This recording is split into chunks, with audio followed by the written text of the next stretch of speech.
Another adult, and we don't even know where they left in.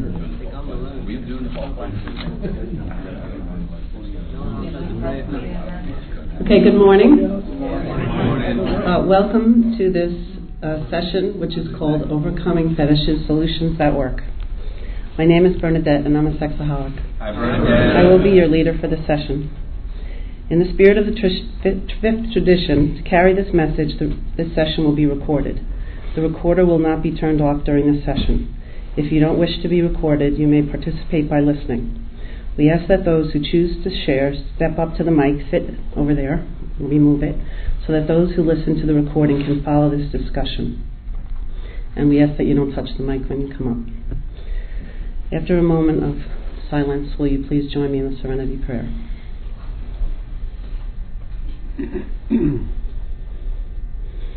God, grant me the serenity to accept the things I cannot change, the courage to change the things I can, and the wisdom to know the difference.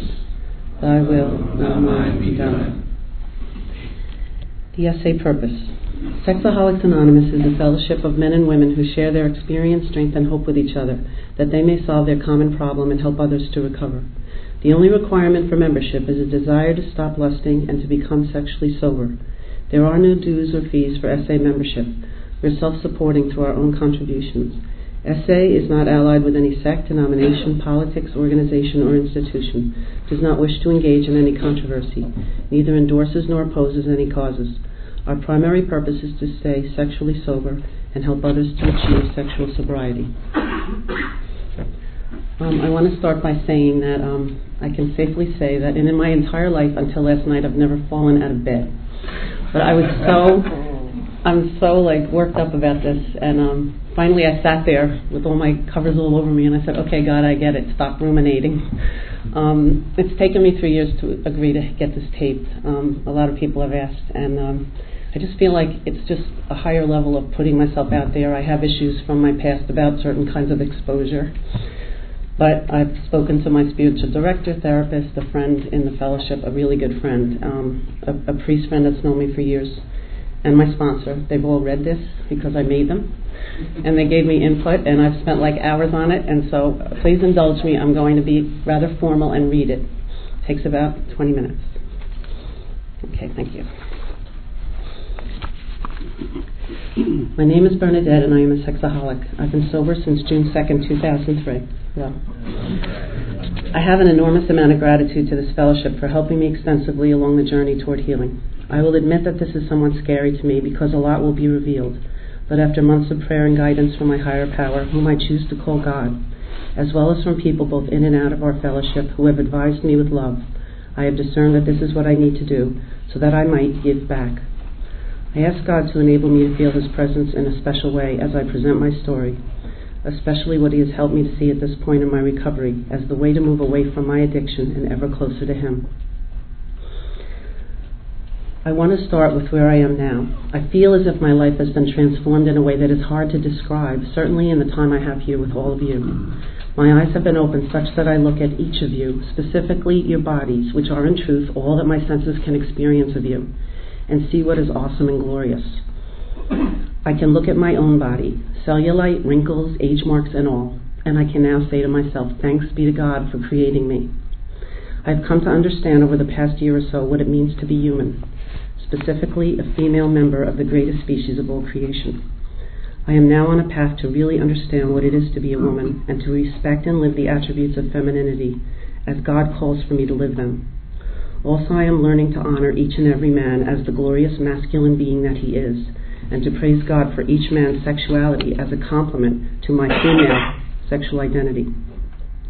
What I am having difficulty describing accurately here in such a few words are the messages that can be captured in the term theology of the body, which for me is the single most valuable tool I have ever experienced to overcome my shameful sexual obsessions. I am passionately pursuing this worldview because I believe that it has the potential to change our entire world, one glorious created human being at a time. It is about not only appreciating, but celebrating our sexuality in the way that God has always intended it to be celebrated. It's all about seeing each other rightly. I am a firm believer in the concept of sin, but perhaps the meaning of sin as I have come to understand it needs to be clarified. It is not simply doing bad things, things I regret, things I believe that God does not will for me to do. Rather is what a dear friend and mentor taught me over this past year. Sinning in archery means missing the mark, or perhaps missing the target altogether. That is a very appropriate definition for me, since what brought me to the darkest place in my life 5.5 years ago were the small choices and omissions that gradually took me off course and caused me to miss the mark so completely. That target that I now seek on a daily basis is doing the will of God, which ultimately leads me to an incredible sense of great joy and inner peace. I say ultimately because even now I sometimes experience a strong desire to resist where I must aim. Yet I know in my heart that is the only that's the only way to direct my arrow, because when I hit the target, there is no greater satisfaction. My acting out modes were at their worst from 2001 through 2003, after so many life events and choices led to a sense of utter worthlessness. I realized that so many in my world had no idea that I was leading a double life. I had been working full-time and had 3 middle school-aged children, and I was quite involved in the church of my upbringing. Yet I had been slipping away from life more and more until I found myself peering out over the Hudson River on the George Washington Bridge, begging God to take me home. I did this a number of times over a few weeks until the transit police got tired of listening to me lie about why I was there. How did I get to that place? I had over the past 2 years been extensively involved in the dark world of sadomasochism, in one particular S&M dungeon in New York City, as well as in hotel rooms and in the secluded houses of older men. I chose older men because, in my distorted perception of reality, they were paternal. These men were as obsessed with harming me as I was obsessed with experiencing the pain they were inflicting. I set up many meetings through S&M sites on the internet with these men I had never met, presumptuously laying out the ground rules beforehand so that actual sex acts would not be performed, because, after all, I was married and went to church regularly. I told myself that this was not so bad because I was merely setting out to get high on the pain, which was my means of escape from what I considered the unbearable reality of my life. Of course, my plans were never executed quite the way I had laid them out because, once I was in the presence of these men clearly stronger than I, all bets were off. This did not stop me, however, after a week or two, as the bruises and other damage to my body began to heal, from setting up new meetings. No one was present to me while I was engaged in these acts. The men were simply an agent of the harm, and with my eyes closed, I would forget they were there. While at the club, and once on an S&M weekend at a resort that had been closed to the public for our insane purposes, I would space out and forget that I was there, exposed for so many to see. I was on occasion drawn to ask others who seemed as otherwise functional as I seemed to myself, what are we doing here? I literally interviewed people because I wanted to understand how we each got to this dreadful place. A student at Columbia University who was on the dean's list, a published writer, and other reasonably successful professionals were among those I questioned. It is only clear to me now that I was asking the wrong people, asking the wrong questions. By this time, I am sure you can see how relevant my story is to the topic of this breakout session, which is entitled Overcoming Fetishes, Solutions That Work. My primary acting out mode, seeking harm from older men, certainly qualifies as a fetish, which is a term I would like for the remainder of this talk to be replaced with the word obsession so as to be less triggering. Let me be more specific about what we have come to regard as obsessions back in New Jersey, where we actually have meetings specifically devoted to this topic. We define them for our purposes as sexual fantasies and activities that are considered atypical and, from our perspective, particularly shameful. Example of these fantasies and activities are fixations on body parts or objects, exhibitionism, voyeurism, cross-dressing, and sadomasochism. We would say that any acting out mode that is hard to admit in the context of a regular meeting could meet that criteria.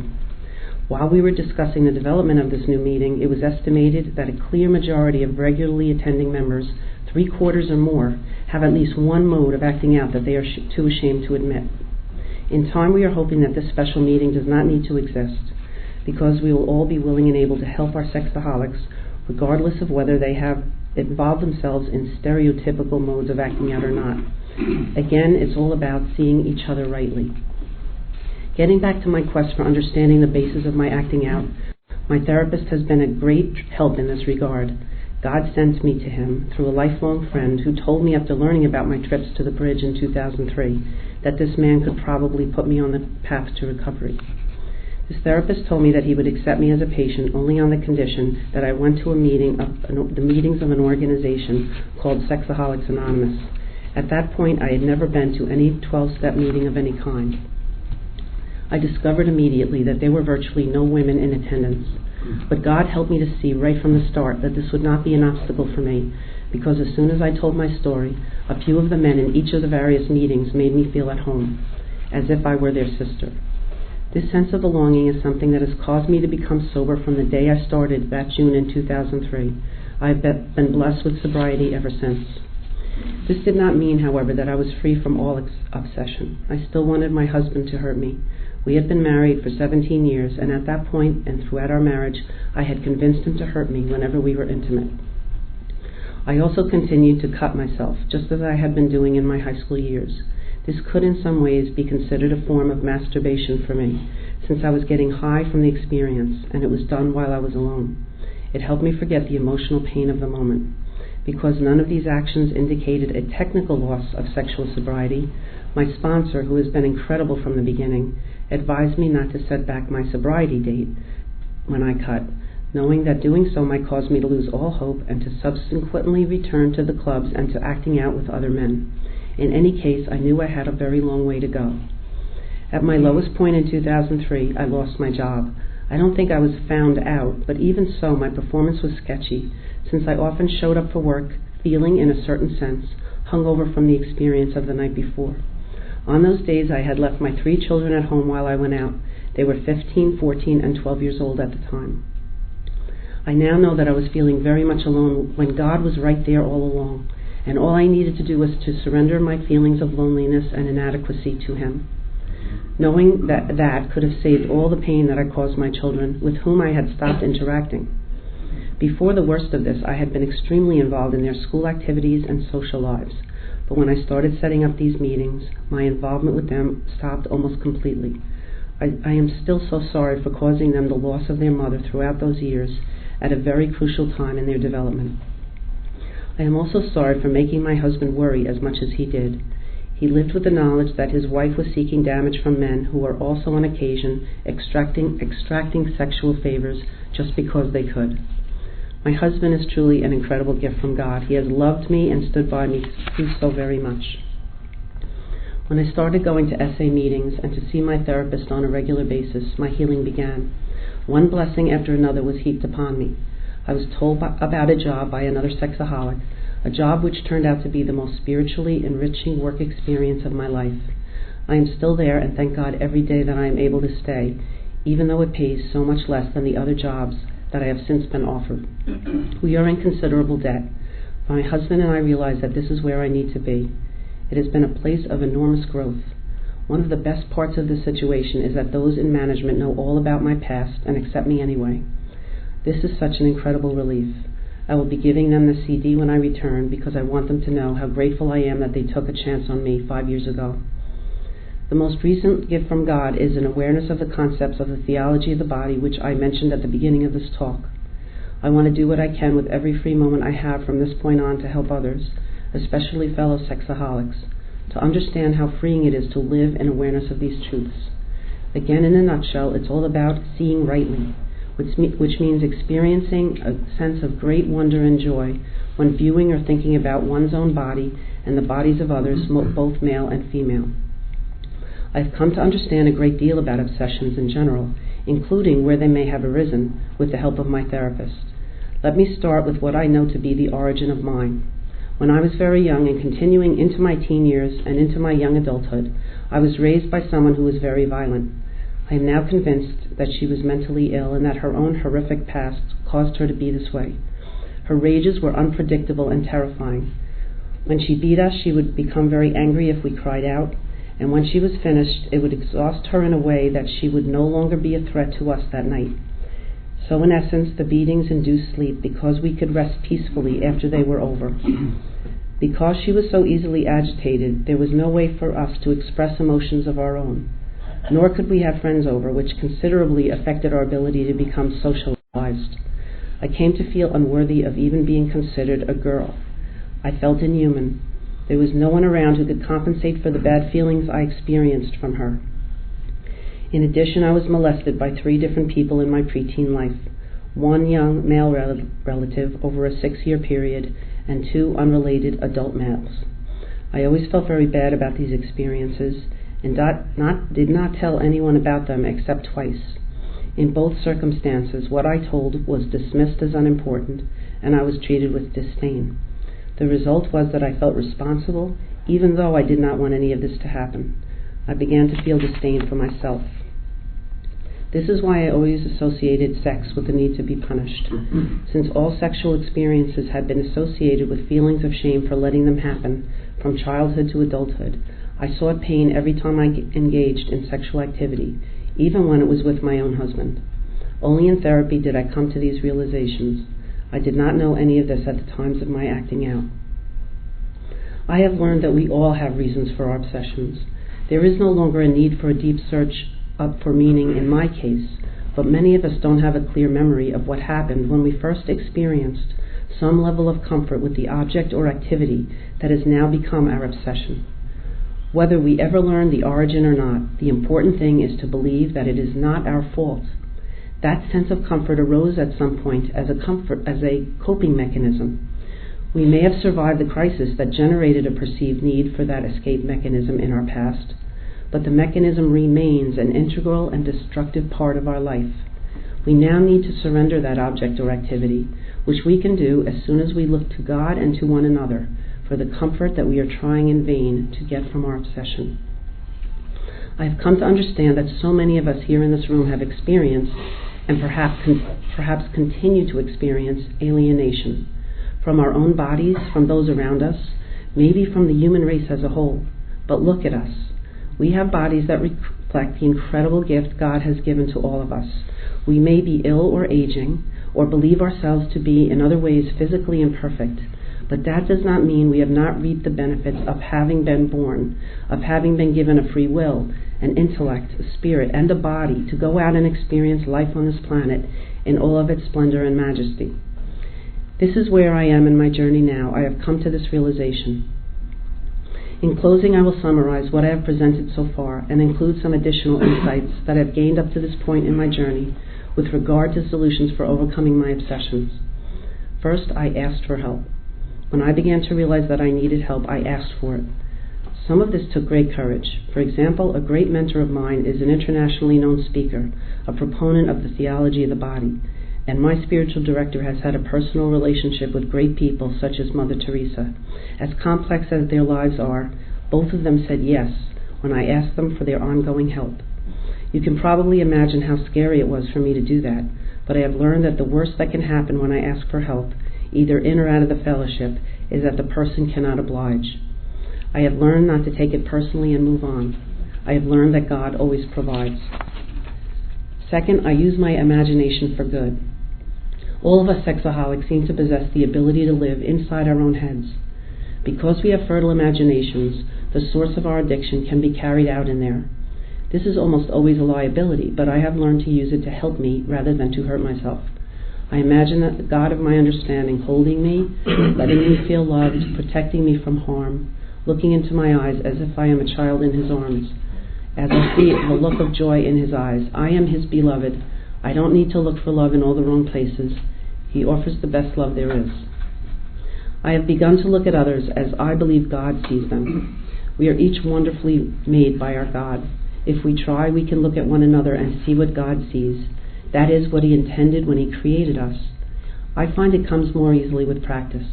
A person I don't like, I look again and there is this amazing and wonderful being standing before me. A man who would otherwise trigger me, I look again and there is this glorious being. His body is still visible to me, but the feelings I have are no longer lust, they are love. I found that looking away is ultimately not the goal. Seeing rightly is. Initially I did have to avoid people, places, and things, but now I can confidently look at a man with the right kind of love. I recognize his potential. That is, see what I believe each and every man is called by God to be, confident, respectful of self and others, determined to do what he can to make his world a better place. His identity is expressed in his body, which in reality is the only thing I can experience with my senses that identify him to me. Similarly, I'm beginning to see the potential in each woman, as I believe she is called by God to be: confident, graceful, respectful of self and others, radiant, receptive, loving, kind, all of which are expressed by her body, because again, that is all I have at my disposal that enables me to know her. I want to develop those qualities in myself. I believe that when I look for the good in others, it can be seen and ultimately expressed because they sense what I am seeking. That is how I try to live now. Finally, I am just now acknowledging that my obsessions are a disconnect from reality, that truth as objective reality is all that we need. If we really knew the truth, we would seek it and follow it always. Truth is found in my higher power. This means acknowledging that the way we perceive that object, body part, or situation in our addictive state does not constitute reality. The reality is that those objects, for the most part, have real purposes in the real world. That those body parts are integrated into a human being gloriously created by God, and that situation is a destructive fantasy of our own making. I believe that rooting myself in reality, which takes practice and for me an understanding of the concept of mindfulness, can eliminate my distortions of truth and beauty. Inherently, all of God's creatures are truly beautiful when not distorted by my own fantasies. I can choose to see that true beauty. Thank you for listening. May you feel God's constant presence along your journey.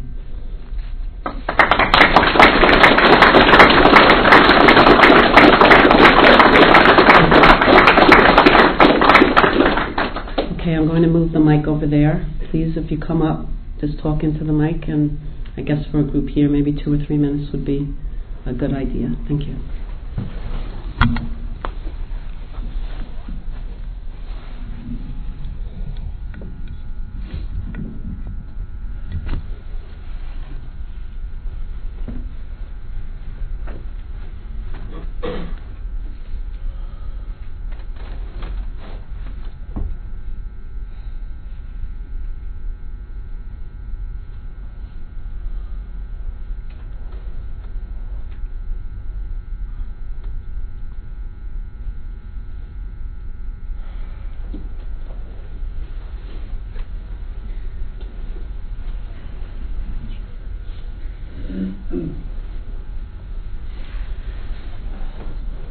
Hi, my name is Joel and I'm a recovering sexaholic.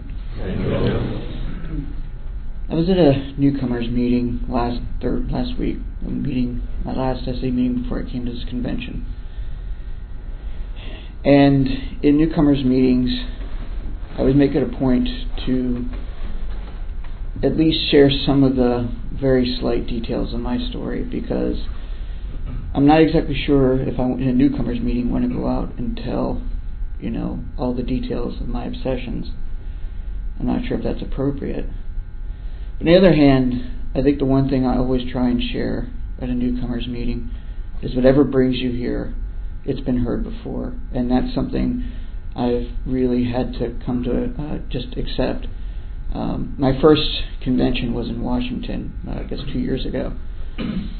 And I get to the convention, I get the schedule, and there's this thing on there. There's a topic, less topics difficult to discuss. And in that room, I heard people talk about all different sorts of obsessions, but it was all, we were all together, and we were talking about it, and that was such a relief. And slowly, even in my meetings, I can start to come out about this and talk to other people, even just one-on-one or with my sponsor, and slowly open up more and more in meetings.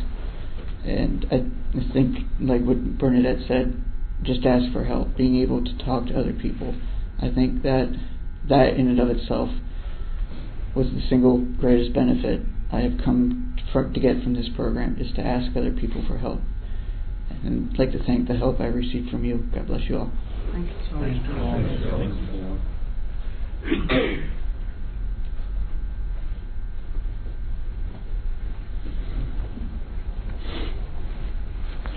Hi, I'm Elliot. I'm a sexaholic. Hi. My obsessions are S&M, voyeurism, exhibitionism.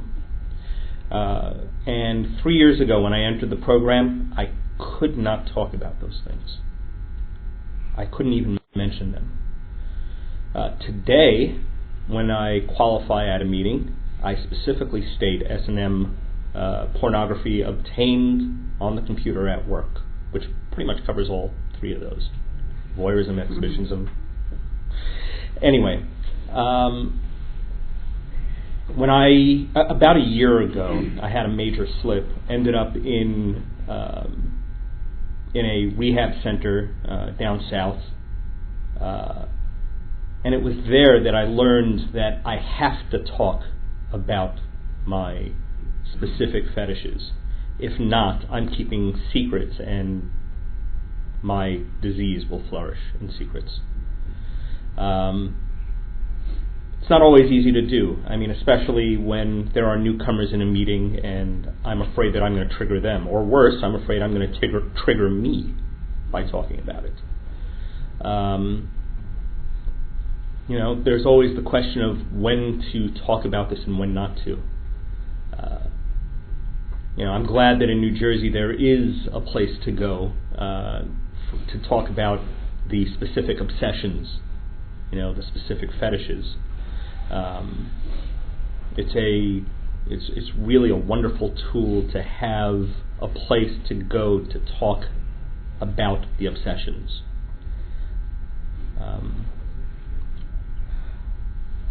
One of the things, as I said, one of the things that I've learned is I have to talk about this. If I don't, that which is hidden continues to grow. It's kind of strange. It's exactly the opposite of flowers. Flowers need the light in order to survive. This disease needs the dark in order to survive. And so I say again today that I'm Elliot. I'm a sexaholic, and my fetishes are S&M related pornography obtained on the internet at work. And I thank you all for letting me share. Thank you.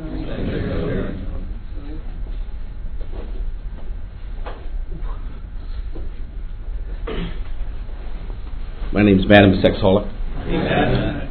And my disease manifests itself in fantasy, pornography, lust in all forms, compulsive masturbation, objectifying, rubbernecking women, people, places, things. I cross boundaries I thought I never would by going to massage parlors and prostitutes and just looking online and getting lust hits from calling massage therapists even and not planning on going to them. And Bernadette, I just love you. From as far as I met you at this conference. What was that? 2005, I think, back when we were in Nashville. Started in Philadelphia. And they had a fetish meeting, and I never considered myself having fetishes, really. But body parts and all those things. And I guess. And then I heard you talk in that meeting too, and I was like, wow, that's powerful for a woman to speak the truth. And that's what I liked about your talk, was just the truth and the healing in it. And I guess my hope too is that we don't need special meetings. It's not like AA, like we have whiskey meetings, we have beer meetings, we have,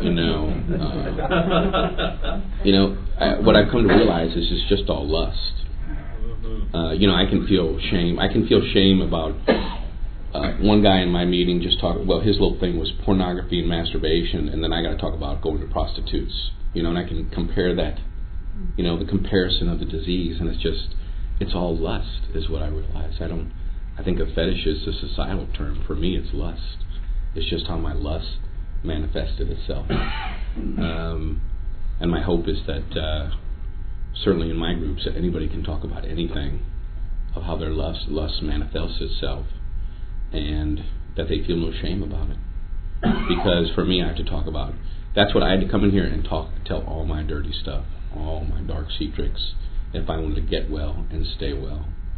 And no one told me I was a bad guy. They gave me hugs. They said, "Keep coming back."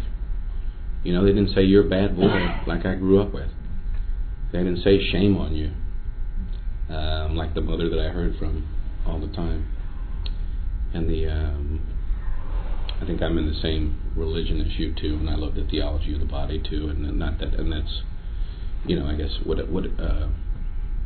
it says in the Big Book of Alcoholics too that we can go to religion and go and find whatever you find from there, and that we can go to therapists and we can go to outside for more help.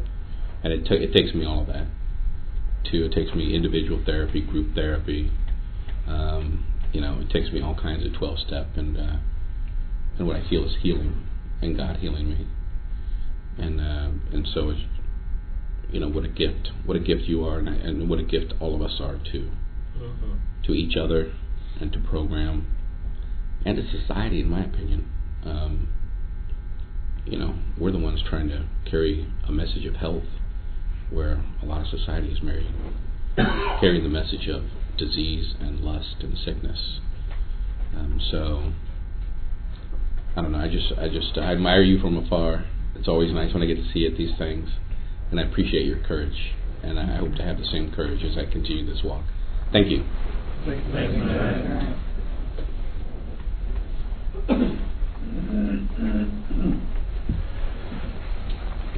Morning, my name is Daryl, and I'm a grateful recovering lust addict. Hey, Daryl. This particular subject is me, literally, because when I was really deep into internet, instant messaging, calling people on the phone, one of my user IDs was Mr. Fetish. And I would literally spend hours and hours per day and per night till 2 and 3 o'clock in the morning searching out people who had similar fetishes. Searching profiles. Hours. I would create a profile online and put as many fetishes as I could think of. And what became particularly dangerous for me is now I know that my disease is progressive, as most compulsions are. But what I did not realize until later was that my fetishes became progressive. Things that I had no interest in 15 years ago, 10 years ago, 5 years ago, when I would meet someone that I had in common with, I would meet someone that I had things in common with, as far as one group of fetishes would go, somehow I got drawn into their fetishes. I always thought, well, my thing is my thing. Well, no, it expanded.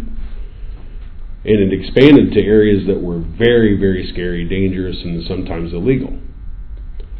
So when I was younger and masturbating to fully clothed women who happened to be wearing a fur coat, I thought that was perfectly justifiable. Not realizing that when I was 5 years old, I used to play in my grandmother's fur coats, completely nude. Obviously, I didn't realize then that was going to cause problems for me later in life. But when I got into recovery, I thought, well, maybe I can just hold on to this. And I wasn't looking at any nude people. I wasn't going to sex sites. But I continued to go to these fetish websites regarding that. And what I found was that after I had been engaging that for a while, I could not break off into the old things. So fetishism for me is definitely progressive. It's very, very dangerous for me. And I really appreciate the sharing. That was wonderful. But boy, it's a lot of freedom to not have to worry about my fetishism growing today. Thanks. Thank you, Darryl.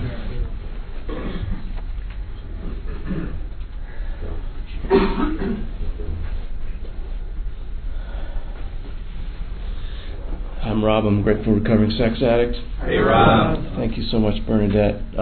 Thank you for your courage and your humility. And I think it's really, as I came into this meeting, I expected maybe 3 or 4 guys in here.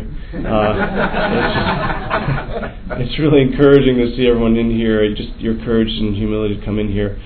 I want to thank you specifically, Bernadette, for talking about fetish as obsession, because for me, that helps me to level the field, because in the arena of addictions, sex addiction is the one thing that's unacceptable. It seems in society. If you can talk about being an addicted, a gambler, or an alcoholic, or any number of other addictions in society, but people don't really won't accept it if you talk about being a sex addict. And then within sex addiction, there's fetish and fantasy, which is almost like the unacceptable thing within sex addiction. But really, what I've come to learn in my about 8 years in the program is that my specific fetishes are really obsessions, and really they're specific obsessions within my sex addiction. And when I started to see that and realize that surrender does kill the obsession, and then I started to realize that whatever my obsession is, I can find recovery and healing and sobriety and health, and it's really just encouraging, because then it gives me hope to be able to help others in the program. And as I see others and hear others in the meetings share, the little occasional bright lights when someone will mention a fetish or mention addiction, just and maybe they're sharing, then I realize, wow, there's someone else like me. Because of course our addiction thrives in the dark, thrives in isolation, and this part of our addiction helps us to even isolate more, because we think even sex addicts in general don't wrestle with these issues. But my particular obsession has been cross-dressing, and that has caused me. And why we do these things, I don't know. Why I do these things, I don't know. I did have a difficult upbringing with a very emotionally abusive mother, so maybe I'm chasing after that femininity or something. But what it comes down to is I used that as my drug. I mean, that was the thing that fueled me and excited me throughout the years. And as I started to get some recovery, some sobriety, I realized that was the real thing that was drawing me away and trying to get me to fall off, get off the track. But one guy in one of the meetings one time shared that he struggled with with cross-dressing, and I was like, wow, okay. I spoke to him immediately after the meeting, and just kind of shared, I kind of struggle with some similar stuff. And pretty soon I was able to talk more and more, and that guy was willing to be my sponsor. So it's like God does reach out. He reached out to me in an area that I thought I was very much alone, and I found that God did answer my prayers and gave me a sponsor who could help me in that area. And even if it wasn't a sponsor, I was willing to at least have someone who I could talk with about it after a meeting, or pray with about it, and someone who I could call. But I thank God that even in this thing that I thought was to me shameful and led me into more and more debased, spiraling down into more and more debased activities and acting out, that there was hope, that I could expose it, that I didn't have to keep it in, I didn't have to hide it, I didn't have to live in this cave, even within Sexaholics Anonymous, and that, rooms like this encourage that you have, Bernadette, and other leaders who have been able to expose this. We can find fellowship and freedom and hope. So I thank God for this program. It's been able to give me sobriety in this area of my life. Thanks. Thank you. Thank you, Rob.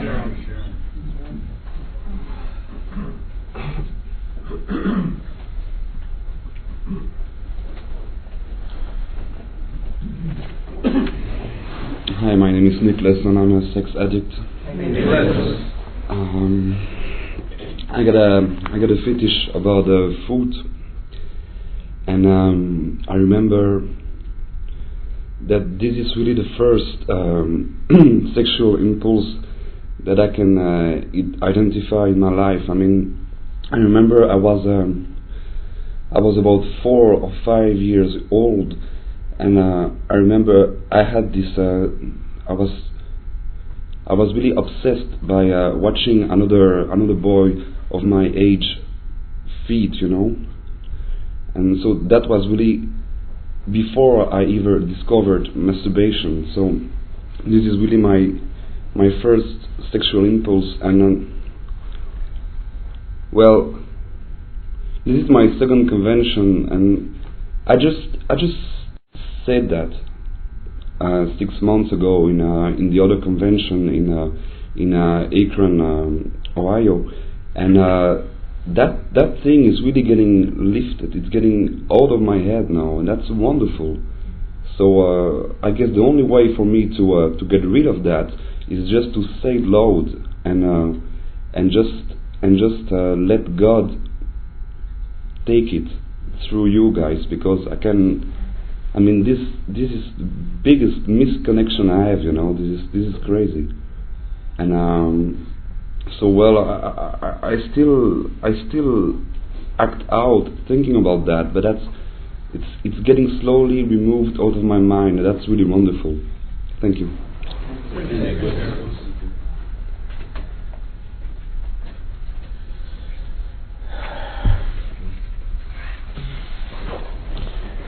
My name is Sean, and I'm a sexaholic. Hey, Sean. I've seen you many times, especially the one, and I met you first time in the meeting, and when you talked about this in Philadelphia. And I remember that meeting because it was huge. It was standing room only in that meeting. And I remember a little while back, I told my sponsor about something that happened to me. And I met this guy once when I was in the city, and I happened to be into photography, and so was he. So we decided to take my pictures, but things got a little crazy. I use that word. And every time when I told my sponsor the story, he just couldn't stop laughing. I mean, he was like, he thought it was hilarious. And that made me feel so ashamed, to the point that for a while I couldn't even tell him anything. And sometimes he just uses that to remind me that when I tell him, hey, I'm doing all right, he says, oh really? Do you remember that time? The story? And sometimes he just does it to remind me that I have a long ways to go, and there are a lot of fetishes I have that I wouldn't even tell anybody, even some of my best friends, what's going on, what I'm into. Because, yeah, I'm afraid that they would find out and humiliate me with it. And sometimes it hurts. But yet, that's what it does. It hurts us. When I think that I can handle it on my own, it hurts God, it hurts others, and it hurts, our friends. What would they think if they found out what we were up to? Would they change? Would they love us any differently?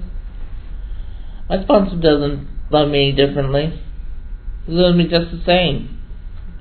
He wants me to get better. He doesn't want to see me in pain a lot. But sometimes I just need to grow and be reminded of things that I've done. I don't think he did it to humiliate me per se. I think he did to remind me that how far I could go in anything. Because if I left in my own devices, I could go, my imagination would go haywire and crazy, and I know that for a fact. Thanks for sharing, Bernadette. It was a blessing. Thanks, Sean. I'm Ron, sexaholic. Hey, Ron. And I really didn't want to come up here. So I knew I really did need to come up here. Thanks a lot for hosting a meeting on the subject. And I also was I kept trying to think what I was going to say when other people were sharing, and I kept, no, listen to the others share. When I get up here, then I'll decide what I'm going to say, think about what I'm going to say. I mean, this issue has been my issue for as long as I can remember. I can remember far pre even concept of sex, having certain fetishes, certain fantasies. I used to even go and I used to tell my parents I'm going to go and dream. And what I used to do then is basically go and sort of either lay in bed or just sit someplace and just drift off into my head, into fantasies, into fetishes, and just disappear there. And I started that when I was so young, and it just became a natural way of life. And at some point, I guess it switched to become used for when I was a kid. It may have just been boredom, and later on, it became boredom and stress, and it's continued that way today. That sometimes even when there's absolutely no stress, when everything seems very at peace, my mind will tend to drift off into these obsessive kinds of thoughts. And I was a little even concerned to come to this meeting because I thought, well, maybe thinking about this isn't a good thing. Sort of just let it go and focus on big problem lust. But I think that the comment about bringing it under the light is really what's important. And I think that's really why I needed to come up here and share about it. So I'm grateful to all of you for being in the meeting. Thanks. Thanks.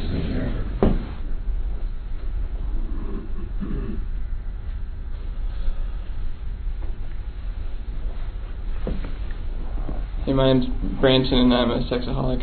Hey, Branson. I just want to express my thankfulness that as I step back and,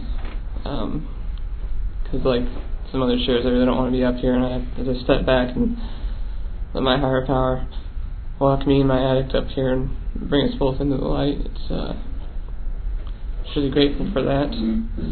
And this may be one of the few places, as was stated earlier, there aren't a lot of, even within sexaholism, there's this dark cave of obsession and things that are very difficult to talk about, very hard for me to talk about, and I certainly don't feel I have the ability to talk about them in my meetings back where I'm from. And it's nice to realize that the remedy is to bring it into the light, and this is where I can do it. And I just feel like I'll step back and let God and my higher power walk me, Branson, up here, and my addict, Bruce, who my therapist has decided that would be helpful for me to give my addict a name. And he chose that name because Bruce is the name of my father. And he I don't want to be triggery, so I'll just say he forced me to witness unspeakable things. As he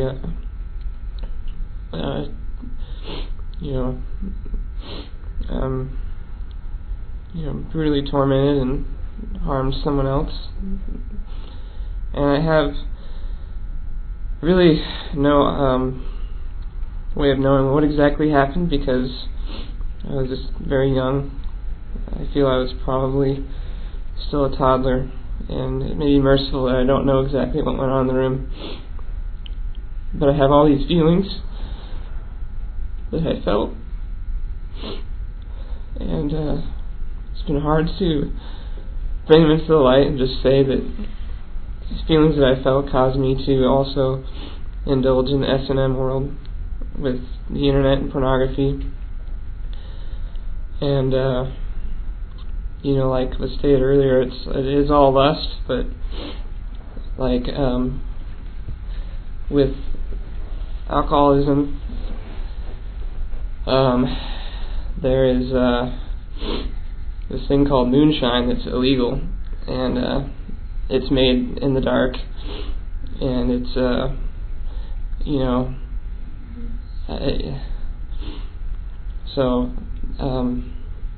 anyway, I feel like it's just difficult for me to talk about my desires to want to be in the S&M world and find a potential victim, and I'm really grateful that I came here and that I have not victimized anyone yet, and I want to make sure that I bring Branson up here and also Bruce, my addict, and put us both into the light and just acknowledge that this addiction, if I keep it into the light, then I can avoid going out and making my own moonshine, so to speak. I can not go into the dark, and I can stay in the light. So thank you there's a place where I can talk about this. Thank you all.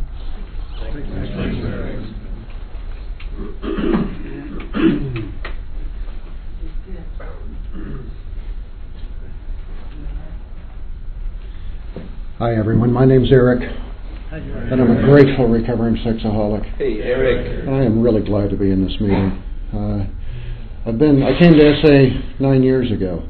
This is my 16th conference, and to my knowledge we started having these breakout sessions on fetishes in about 2001, and some conference organizers have talked about not holding this meeting, and there have been a couple of conferences where it wasn't held, and I've been one of those that spoke strongly for it, because as several people have said, this is one of the aspects of our disease that cannot be talked about in the open rooms, and there are reasons why it can't. In Pensacola, at a newcomer meeting about 5 years ago, I shared my addictions, shared my acting out in sadomasochism and submissive sex and urination play and object play and all the things that I've done, and the newcomer was chased away and she never came back. Even just 6 months ago in Akron, in one of the other breakout meetings, I was sharing a point about one of the things that was relevant to the meeting, and along the way to the point, I mentioned my desire for submissive sex, and a hand went up. And somebody couldn't handle that in the meeting. We have to constantly walk this balance in this. And putting a microphone in this meeting is another huge step. One of the reasons why we have this meeting is so that we can bring the light on the things that we never talk about anyplace else. And I actually was one of those that spoke against the microphone because it prevents many of us from doing that. And yet, recording this meeting and having a chance for other people to hear that there is hope, I think, is a very important thing. And I've got to give you the credit for pushing for this, Bernadette, because I think it's the right thing to do too. And that's what I want to bring more than anything else, is this hope. Because 9.5 years ago, when I came to SA, my life was in complete disarray. I had chased off after things that were so extreme that I had destroyed my career and had zero income for months. I had destroyed my marriage and my wife had left me. And I was doing things that were so risky that my life was at risk all the time. And I was convinced that if I didn't find a solution, that I would be dead within months in some sordid front page incident. That was 9.5 years ago. And today, this is absolutely awesome, because after 7 months of separation, my wife and I rejoined. And after about a year of struggle and trying to find a spiritual life, my career took off in new directions. And now my wife and I celebrate 40 years of marriage this coming summer.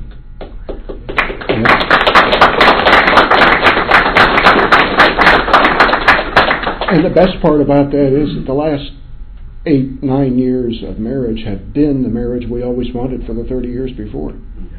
we love each other and care for each other in ways I never could when I was lost in the world that I was lost in.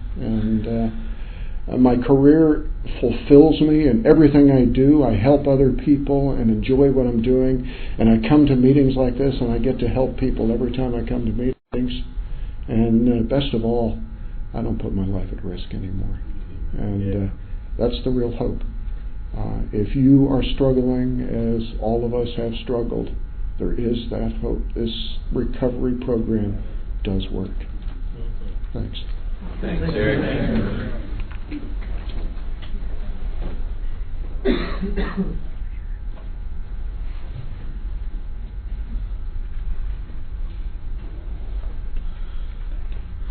I'll be brief. I believe we're on time or behind. Patrick, I'm a sexaholic. Hey, Patrick. I'm here in Nashville and hadn't planned on coming to the conference. And my sponsor recommended it. He said it'd be very good for your recovery. And I was like, you know what? I'm going to have chances to see some family, some little nieces and nephews who I love and bring me great joy. And just I don't know if it's going to work out. And he showed me he said, well, just look at the schedule and see if you see something that's important to you. And I think it's one of the first ones because it's 8 o'clock in the morning. It was a fetish one. I was like, I've got to go. I've got to go because since I was 4 years old, 4 or 3, somewhere in there, saw a picture of a woman tied up and gagged on television. And I have never been aroused and so intrigued and so in my entire life.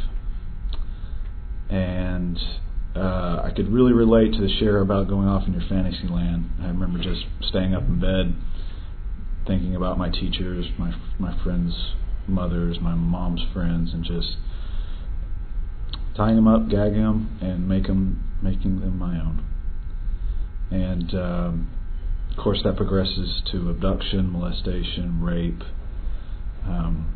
and it's really hard to be gentle to your wife when it's easy to be gentle with your wife, but it's hard to live with the shame that you know that you have these fantasies of really abusing, hurting, pain's not involved, but just humiliating women. And the fact that it excites you more than sex with your wife, there is a cause. At least my therapist and I think there is, and we think it's a pacifier related. My pacifier got taken away from me. We think maybe that's it. We have to delve deeper into it to really find out, and just kind of just a very shameful thing. But I don't know about you guys. Hearing the rest of y'all share, I don't have any shame. I don't have any shame against you guys. I have shame for myself. I hear these other things, and I'm like, well, that's nothing to be ashamed about. I'm serious, but I look at myself. I'm like, that is something to be ashamed about. I don't know. I just think we put it on ourselves at times. But I just want to say I'm honored to hear you guys speak. I'm honored to hear every single one and grateful that I was able to listen and hear you guys. I'm glad you spoke. I'm glad I know things about you like that. Because I know we're not alone. I know I'm not alone because obviously all these internet sites are not just for me.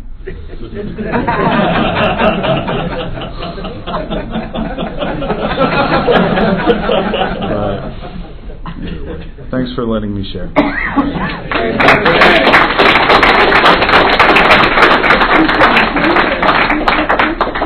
I just want to say, I want to be honest, Eric, you said I pushed for this. I did not push for the recording. After 3 years, Lee and I compromised that, okay, since I've discerned for so many months, we'll record me and then not put you guys through this. And they said, no, people need to hear this. And I said, nobody's going to share. Right before this, I'm like, nobody's going to get up. You guys are crazy. Don't do this to them. Let them share without the mic. And you have really, I'm so honored to be here. I love you guys, all of you. And you. Okay. Anything you've heard at this meeting is strictly the opinion of the individual participant. The principles of SA are found in our 12 steps and 12 traditions. I'd like to close with the 7-step prayer, please.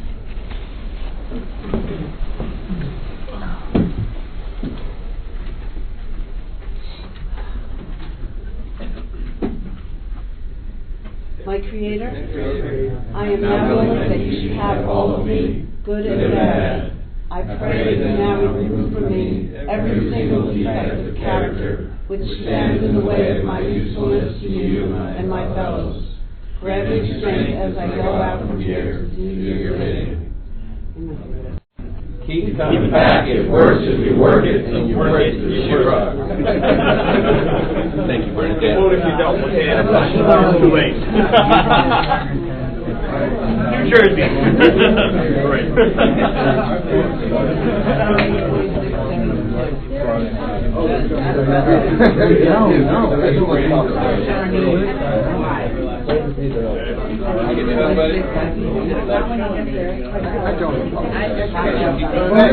That's the genesis of it.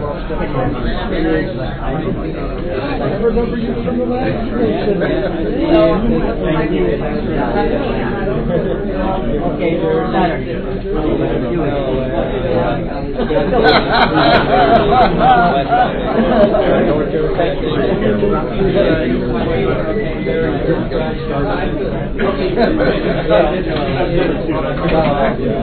You were standing up there. I'm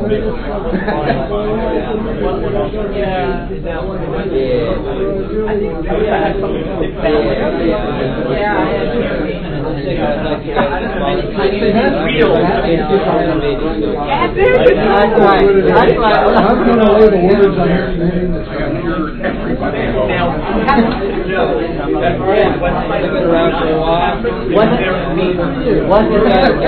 That was great.